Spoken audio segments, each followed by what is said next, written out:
Atin pong pagnilayan ang ikaapat na wika. Diyos ko, bakit mo ko pinabayaan? Magandang maunawaan po natin ng mga Kristiyanong Katoliko kung ano-ano ang differences o pagkakaiba ng mga oras na ginagamit ng mga panahon ng Hudyo nung araw. Kapag tayo nagbabasa po ng Biblia at nababasa natin, meron diyang ikatlong oras, meron diyang ika-anim na oras, meron diyang ika-siyam na oras. At ito po ang paliwanag niyan para higit nating maunawaan kung tayo man ay nagninilay sa buhay ng Panginoon sa bundok ng Golgota. Ang ikatlong oras ng araw ng Biyernes ay 9:00 ng umaga. Ang ika-anim na oras nung araw ng Biyernes na yon ay 12:00 ng tanghali. At ang ika-siyam na oras ay 3:00 ng hapon. So dito po tayo iinog sa mga oras na ito. Ilang oras bago magsimula ang Sabbath sa paglubog ng araw ng pamahinga sa mga Hudyo. Tandaan natin, ang Sabbath ay magsisimula ng paglubog ng araw, more or less, mga 6:00, 5:00 ng hapon ng Biyernes. Ito ang simula ng Sabbath, matatapos ito ng araw ng Linggo.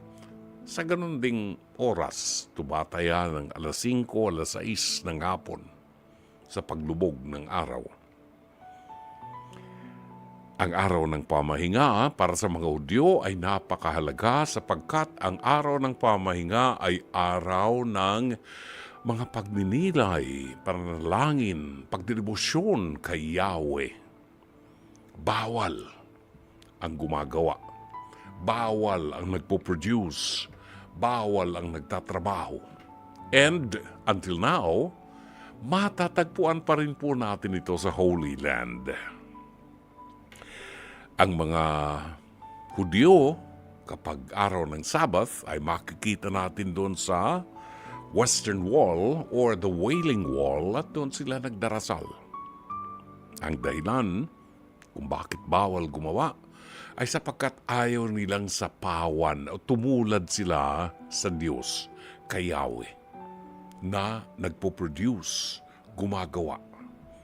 Kaya hindi ka pwedeng mag-produce ng pagkain, hindi ka pwedeng magluto para sa pagkain ninyo, kasi gagawa ka.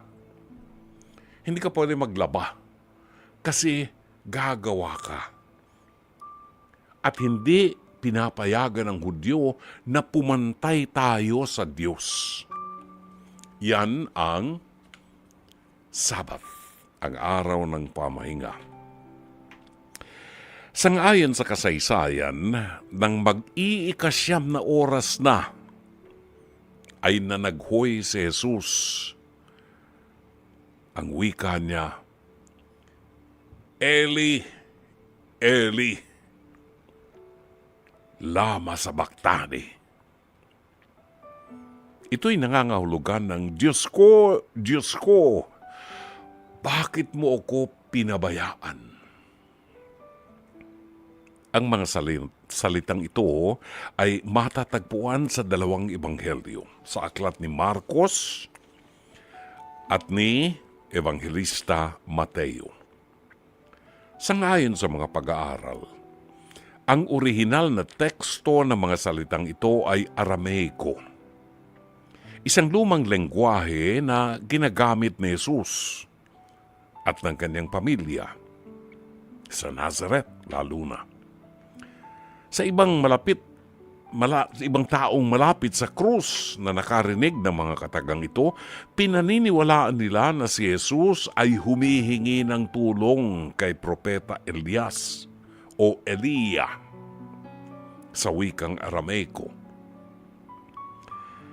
Higit na pinaniniwalaan ng mga paham sa Biblia na ito ay bahagi ng talikuran ng Ama ang kanyang bugtong na anak.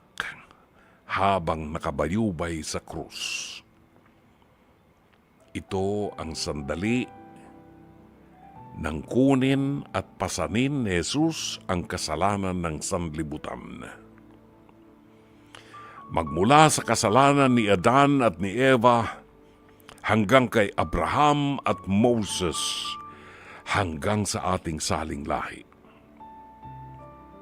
Ito ang sandaling mahirap maunawaan ng talikuran ng Ama ang kanyang bugtong na anak na nananaghoy at nagtatanong, Eli, Eli, lama sabachthani. Diyos ko, bakit mo ako pinabayaan? Maaari bang lapitan ng isang banal ang kasalanan? Kasalanan na naglalayo sa atin sa pag-ibig at puso ng Amang pinagbubuhatan ng buhay?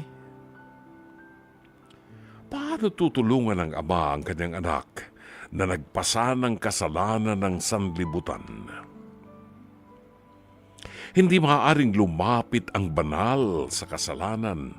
Kailangang mamatay ang bugtong niyang anak upang sa kanyang kamatayan ay dalhin niya ang parusang kamatayan na dapat sana ay sa atin. Ito'y lumalarawan kay Jesus bilang tao. Tao na nakadarama ng kalungkutan sa pagtalikod sa kanya ng kanyang mga kaibigan.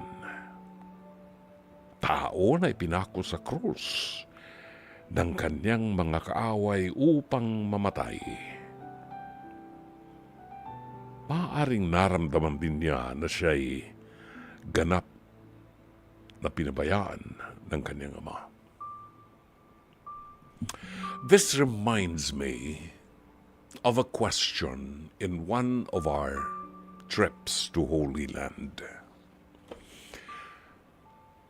Ang aking kapartner, si Pepito Reyes, sa mga pilgrims na nakakaalala sa kanya, palagi kaming magkatabi sa bus. And on the way from Israel going to Egypt, mahaba yung desyertong tinaanan namin.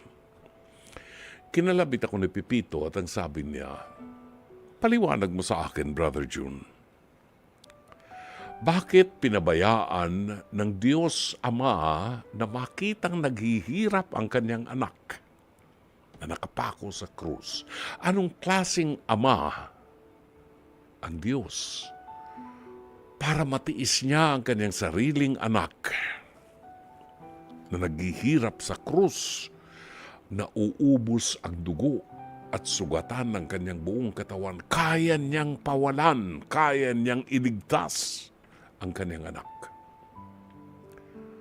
Anong klaseng ama ang Diyos para talikuran niya ang kanyang anak?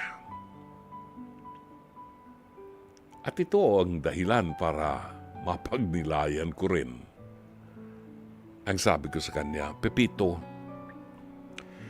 ang totoo, mas mahal tayo ng Diyos Ama kaysa sa kanyang bugtong na anak na si Jesus. Katunayan, pinabayaan niyang si Jesus ang ipako sa krus at mamatay sa halip na tayo. Sapagkat sa kanyang kamatayan, pinasan niya lahat ng kasalanan ng tao upang siya ang mamatay, bunga ng kasalanan ating ginawa. In a way, ang nakapako sa krus ay taong punong-puno ng kasalanan ng daigdig. At paano siya lalapitan ng Diyos Ama kung dakila at banal ang Diyos? Parang langis at tubig. Hindi pwedeng maghalo ang langis at ang tubig. Ganyan kadakila ang pag-ibig ng Diyos kung ikaw ay isang magulang at nakikita mong naghihirap ang iyong anak, alam mo ang damdamin ng isang magulang. Kapag ang iyong anak ay mataas ang lagnat sa gabi, alam mo ang damdamin ng isang magulang at kadalasan, ang magulang ay nagdarasal sa Diyos. Panginoon, sa akin mo na ibigay ang taas ng lagnat ng aking anak, ang kanyang karamdaman. Kakayanin ko. Ito ang larawan ng Golgotha. Ito ang kasaysayan ng isang banal na ginawang kasalanan upang sa kanyang kamatayan ay makamit ng sanlibutan ang buhay na walang hanggan.